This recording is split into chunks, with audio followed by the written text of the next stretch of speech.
हरि अनुराग होया, हरि अनुराग होया, गोविंद राधे।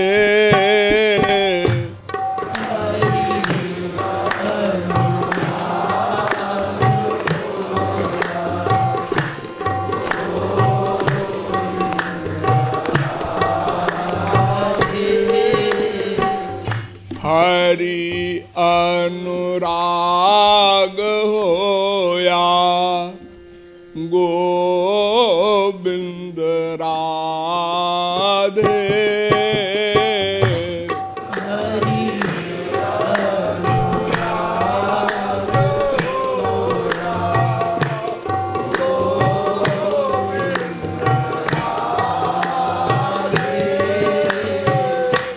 जग विराग हो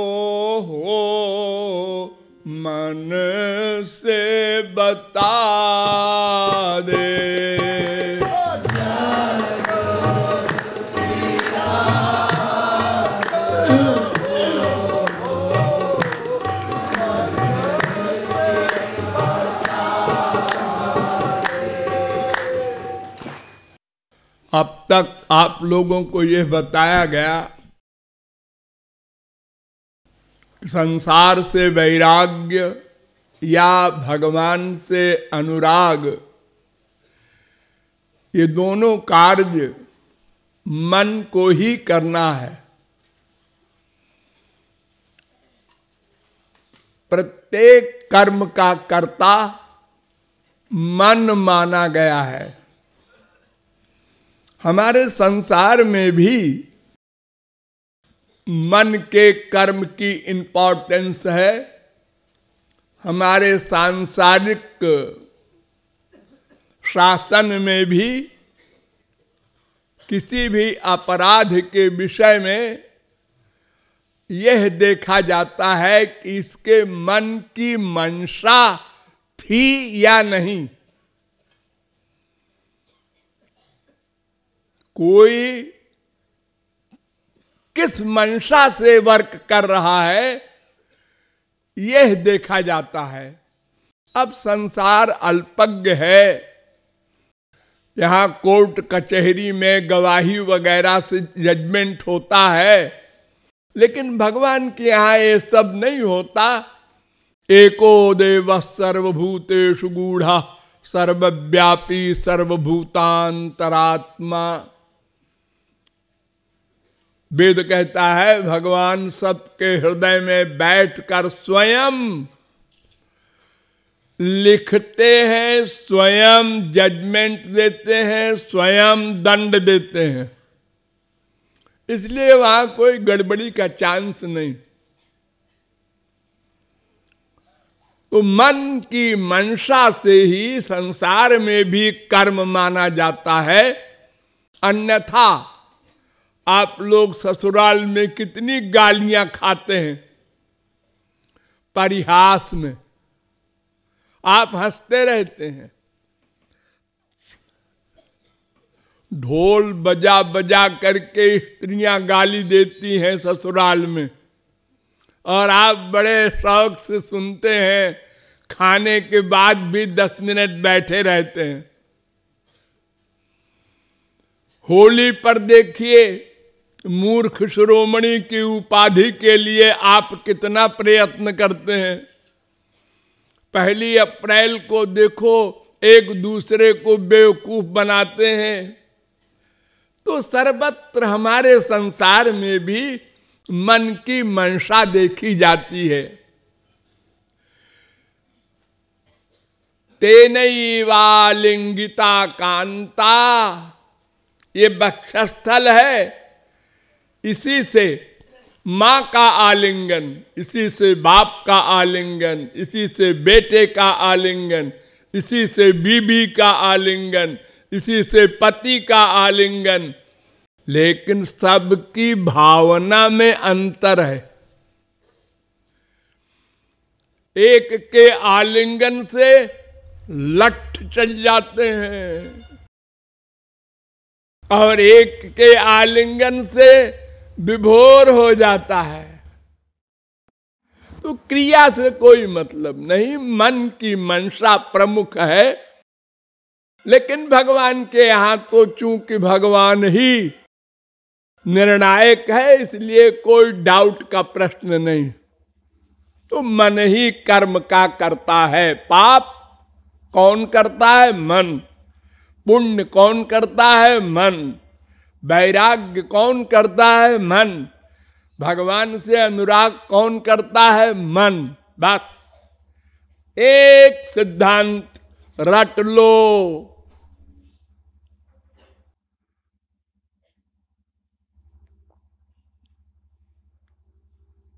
अब प्रश्न ये है कि पहले वैराग्य हो कि पहले अनुराग हो? एक मन है बिचारा। महात्मा जी शास्त्र वेद आकर कहते हैं भगवान से प्यार करो, और वही शास्त्र वेद और महात्मा कहते हैं संसार से वैराग्य करो। हम कैसे करें प्रैक्टिकल रूप से, ये समझना है। देखिए, अगर आपका मन न्यूट्रल होता, उदासीन होता, अर्थात न संसार में अटैचमेंट होता न भगवान में अटैचमेंट होता, अगर ऐसा होता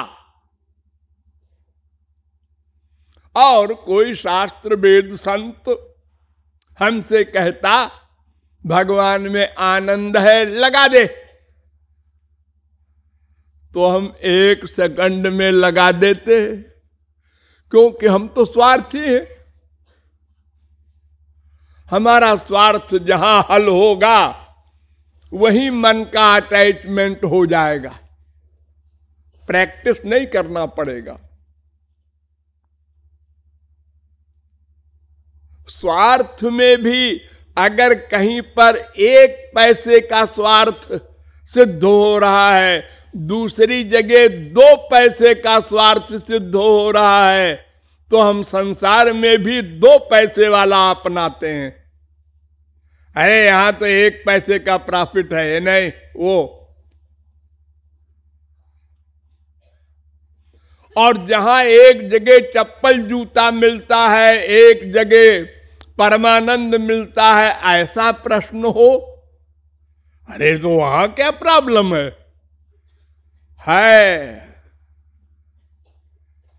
अनंत जन्म बीत गए, इतनी बड़ी प्रॉब्लम है। वो क्या प्रॉब्लम है? ये है कि हमारा मन संसार में अनादिकाल से लग चुका है। यानी हमारी बुद्धि का ये डिसीजन, ये निश्चय पक्का हो चुका है कि संसार में सुख है। हमको नहीं मिला, हमारा बाप खराब है, हमारी माँ खराब है, हमारा बेटा खराब है, हमारी बीबी खराब है, लेकिन संसार में आनंद है, लगे रहो।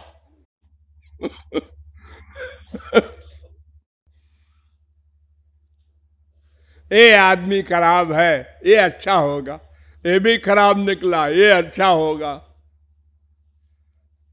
ये रिहर्सल कर रहे हैं हम लोग अनादिकाल से अब तक,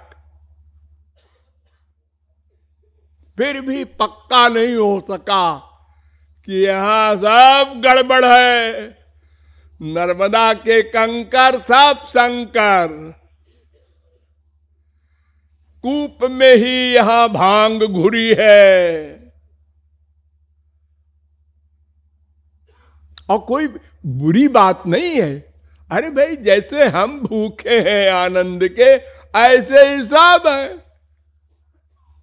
जैसे हम अपने मतलब के लिए माँ बाप, बेटा, स्त्री, पति, पड़ोसी से प्लान बना बना कर स्वार्थ सिद्ध करने के चक्कर में रहते हैं, ऐसे ही सब रहते हैं। समझे रहो, तुम ही अकेले बुद्धिमान हो और नहीं। क्यों भूल जाते हो तुम्हारे साथ कोई एक्टिंग कर रहा है और तुम समझते हो फैक्ट है। हम तुम्हारे लिए जान दे सकते हैं। देखो उसने कहा था हम जान दे सकते हैं। बेवकूफ बना रहा है। जितना अधिक भयानक शब्द कोई बोलता है, समझ लो उतना ही बड़ा वो ठग है, धूर्त है, 420 है। उसका बहुत बड़ा स्वार्थ है। और जो स्वार्थ कम है तो हल्का शब्द बोलेगा, और स्वार्थ नहीं है तो नमस्ते ऐसे करता आदमी। एक हाथ से भी होता है नमस्ते आजकल। चले जा रहे हैं नमस्ते, क्योंकि वहां स्वार्थ नहीं है। तो हम स्वयं को तो बुद्धिमान मानते हैं, औरों को बेवकूफ मानते हैं। हमने उसको बेवकूफ बनाया, खूब दावत किया, खूब उसकी स्वागत सत्कार किया, वो बेवकूफ बन गया। अरे वो भी समझता है।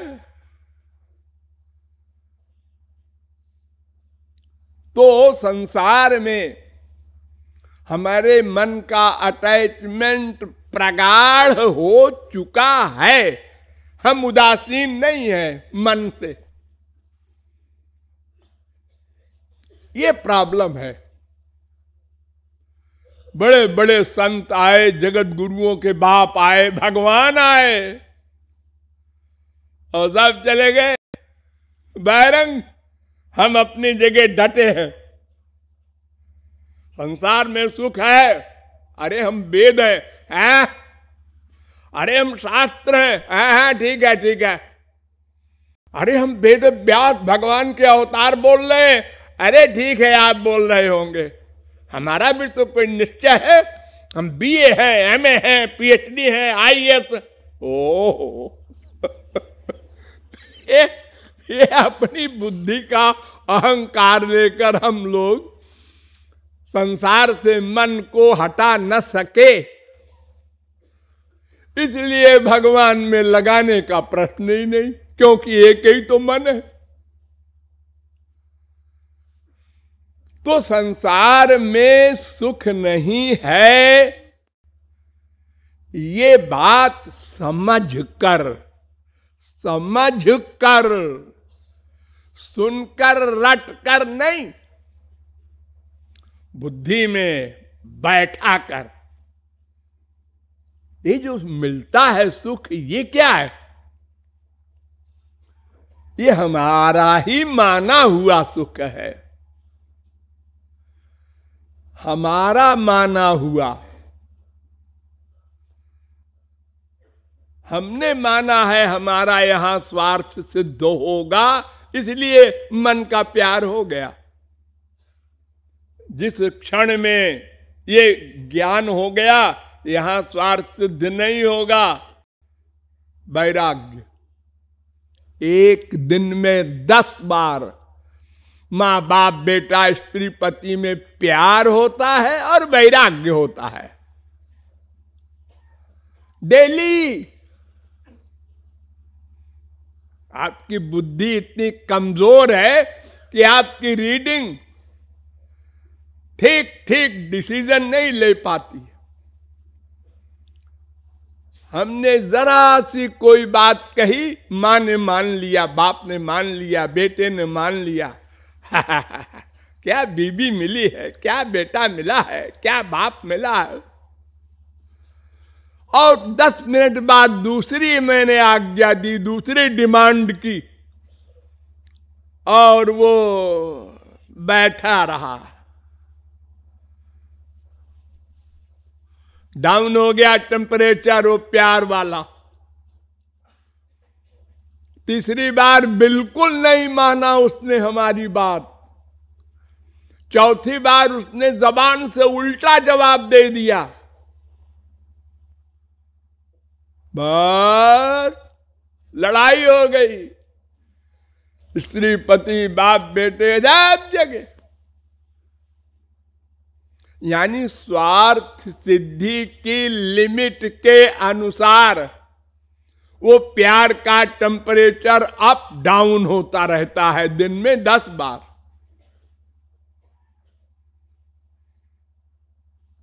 तो फिर उस वस्तु में सुख कितना है? अगर होता तो सदा एक सा मिलता।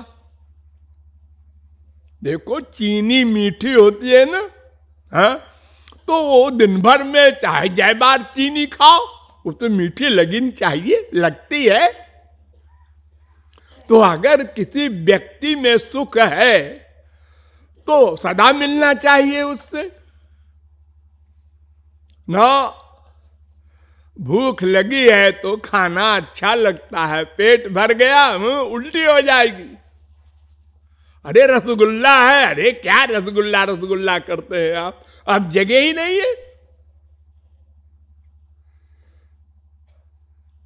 प्यास लगी है, पानी अच्छा लग रहा है। कामी है, स्त्री पति अच्छा लग रहा है। लोभी है, धन अच्छा लग रहा है। जब तक, बस तब तक।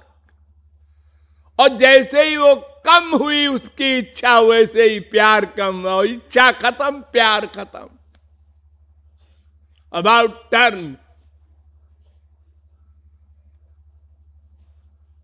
तो ये सब बातें समझना होगा गहराई से, और बुद्धि में बिठाना होगा कि हम जिस संसार में सुख मान रहे हैं वो कैसा धोखा है।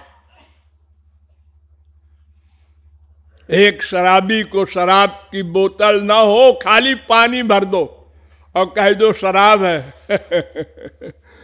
आज तो खाने का मजा आ जाएगा, शराब रखी है। दूसरे पंडित जी बगल में बैठे थे, उन्होंने कहा शराब की बोतल, मैं तो नहीं खाना खाऊंगा।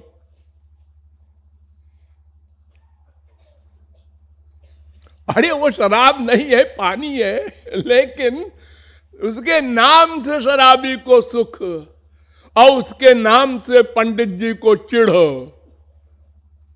तो शराब में अगर सुख होता तो दोनों को बराबर बराबर मिलता, और एक ही आदमी को एक ही वस्तु से एक सा सुख नहीं मिलता। मैंने बताया ना, उसी मां से, उसी बाप से, उसी बीबी से दिन भर में कितने प्रकार का सुख मिलता है। बड़ा सुख, कम सुख, और कम और कम। लाइफ खराब हो गई, ऐसी बीबी मिली। ये क्या जोकरी है। हाँ है तो ऐसे ही। कृपालु जी आप तो बिल्कुल ठीक कह रहे हैं। फिर क्या? फिर वही मन जाता है। ये फिर है। वो कुत्ता होता है ना, कुत्ता, उसको डंडा मारो तो रोता हुआ दर्द होता है, वो भी तो जीव है। भागता है कुछ दूर तक चिल्लाता हुआ, फिर दूर से देखता है गुस्से में मारने वाले को, इसने हमको मारा।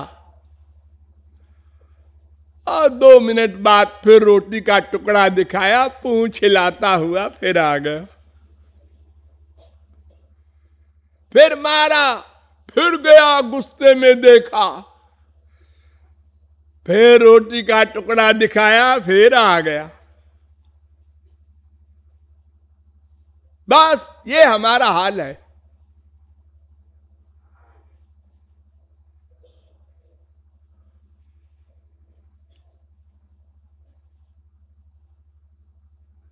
एक सेकंड में इतना बड़ा परिवर्तन कि दुश्मनी की भावना अगले सेकंड में फिर अटैचमेंट। तो इसका एक तो रीजन ये है कि हमने गंभीरता से कभी विचार नहीं किया। सबकी देखा देखी ये भी तो भाग रहा है, ये भी भाग रहा है, संसार में सुख मान रहा है। ये सब क्या बेवकूफ है? एक तुलसी, सूर, मीरा, कबीर, 10-20 संत कहते हैं, उनकी बात मान ले। ये करोड़ों जो कह रहे हैं, ये बेवकूफ है? नहीं नहीं, ऐसा नहीं, संसार में सुख है। चलो भागो।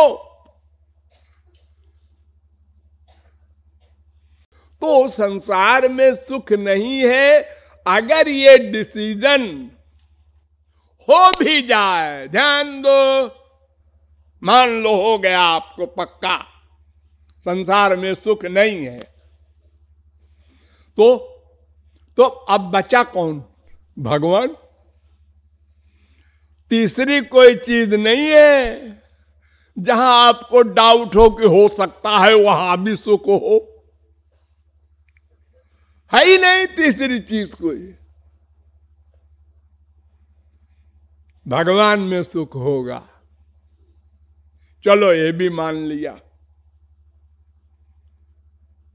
लेकिन वो भगवान वाला सुख कैसे मिलेगा ये नहीं मालूम। ध्यान दो, हमारे देश में ही करोड़ों लोग ऐसे हैं जिनको नहीं मालूम कि वो भगवान वाला आनंद कैसे मिलेगा। यानी वो मन से उपासना करना नहीं जानते, तन से, इंद्रियों से उपासना करते हैं।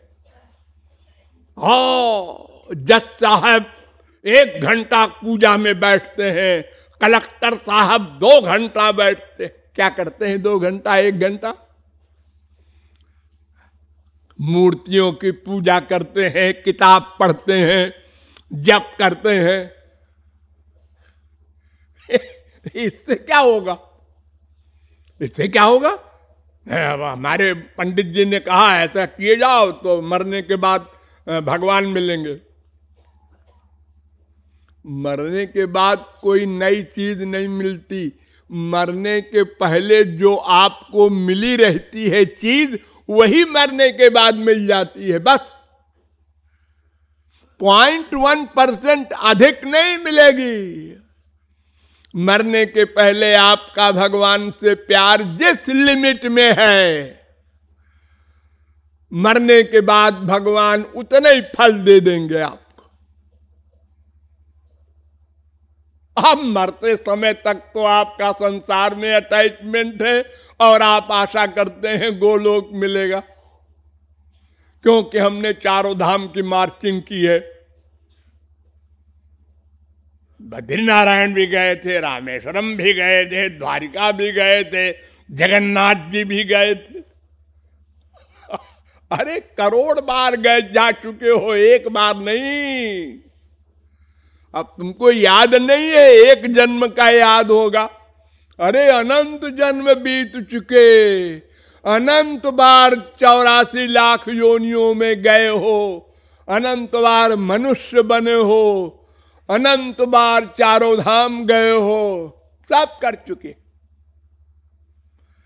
लेकिन इंद्रियों का वर्क भगवान ने लिखा ही नहीं, वहां 0 लिखा है, 0/100।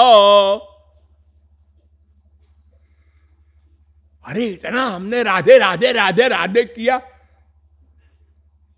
किसने कहा तुमसे कि राधे राधे करने से राधे जी मिलेंगी? अरे वेद शास्त्र पुराण सब तो कह रहे हैं, मिलहि न रघुपति बिनु अनुरागा, किए जोग जप ज्ञान विरागा। ये बड़े बड़े योग आदिकों को, योगियों वगैरह को जब नहीं मिलते तो तुम्हारे जप करने से और पाठ करने से और रसना से बोलने से भगवान मिलेंगे? तो जैसे संसार में आप बेवकूफ बनाते हैं किसी को, हम तुम्हारे बिना रह नहीं सकते, ऐसे ही भगवान से कह रहे हो त्वमेव माता च पिता त्वमेव। भगवान तो सर्वज्ञ है, वो बेवकूफ नहीं बनने वाला। हाँ? तो संसार में हमारा अटैचमेंट है, ये बात पहले अच्छी प्रकार समझो। फिर भगवान से वो आनंद कैसे मिलेगा ये अच्छी तरह समझो। ये दोनों बातें ठीक ठीक समझो, तब ABCD शुरू होगी प्रैक्टिकल। वो क्या होगी फिर बताएंगे। लाडली लाल की